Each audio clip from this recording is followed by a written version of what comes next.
mun käännymme Tykkitielle, niin on erikoinen merkki, jota monikaan ei tiedä, mikä se on. Tää on koko kesä haikautu ja katsottu, mikä se on, ja sen takia saatu aika paljon sakkojakin. Ja tätä tietä jatkuu noin 200 metriä. Siellä on sun kääntymispaikka tuolla lähempänä tuossa Pususiltaa.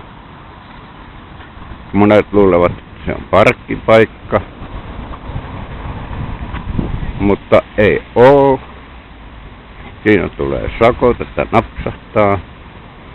En minäkään tiennyt, mutta minä kävin tuosta huoltoasemalta kysymässä, niin sittenhän se selvisi, että kyllähän se on tämmönen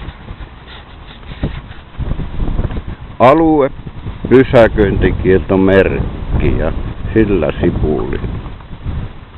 Näin se vain on. No, ainahan sitä ei tai uutta oppia, kun vanhaksi elää. Tuolla sillä vasemmalla puolella näkyykin tuo jo, missä on tuo kääntymispaikka. Ei siis pysäköintipaikka, kun kääntymispaikka. Näin.